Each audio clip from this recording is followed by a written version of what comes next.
Actually, kanya ko lang sinasabi sa inyo para you're also aware sa possibility ng domino effect sa company natin. Ayoko may tinatago ako sa inyo. Nakapangako na tayo kay Elisa. At dapat makuha natin si Ninya, di ba? Oh, tsaka na natin pag-usapan ng tungkol sa negosyo. Si Ninya na munang importante sa akin. Tama kayo, Roma. Sa akin lang, nakakasama pa rin ang loob eh. Na dahil lang sa mga masasamang tao, malulugi isang kumpanya natin.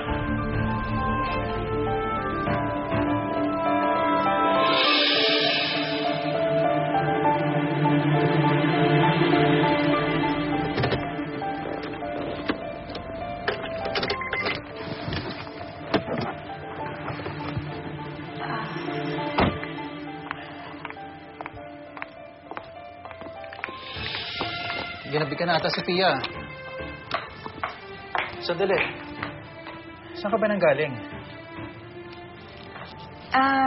Binisita ko kasi si Mami sa kulungan eh.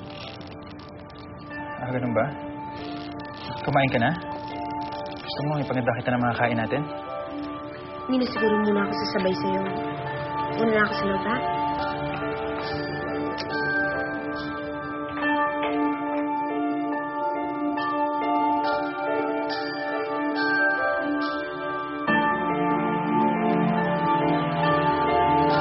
Sana nga mali ang kutob ko sa'yo, Sofia. Sana nga totoong nagbago ka na talaga. Eliza, oo, ha? Hindi, sige, oo, ako nang bahala kay Lola Chabeng. Oo, basta mag-iingat kayo dyan, ha? Ingat, okay? Oo, sige, bye-bye. Oh, anong sabi ni Elisa? Meron raw pong pondo ang mga Montemayor at ang Olivares para kay Nina. Iipunin daw po nila bukas yung mga pera para may pambayad nila sa ransom. Hinintay na lang po nila yung text ng mga kidnappers. Alam niyo, ibang klase talaga yung mga mayayaman, no? Kasi ang bilis-bilis nila maglabas ng mga malalaking halaga ng pera. Kaya nga sila yung kinikidnap for ransom kasi sila yung naglalabas ng pera. Ay, naku. Kahit na anong sabihin niyo, ha, kinakabahan pa rin ako na baka may mangyari kay Elisa. Pati na nga kay Ninya, eh. Chang, hindi lang naman ho kayo. Pati naman ho ako. Tsaka, pare-pareho naman ho nating hindi alam kung anong kahahantungan nito, eh. Bossing, ito na po yung kailangan nyo. Salamat. As usual po, may uutos pa po kayo. Wala na, sige, pahinga na. Sige po, good night.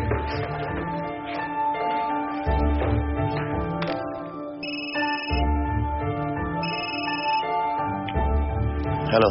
Hello, Dad. Sorry sa istorbo, ha. Gusto ko lang sana makibalita kung ano nang nangyari sa paghahanap ni Elisa kay Ninya. Bad news, ha? Hawak ng mga kidnappers si Ninya at humihingi sila malaking ransom. What? Oh my God. Ano nang ginawa nyo? Tumawag na ba kayo sa mga pulis? Kailangan i-report to sa mga pulis. Iha, we cannot risk that.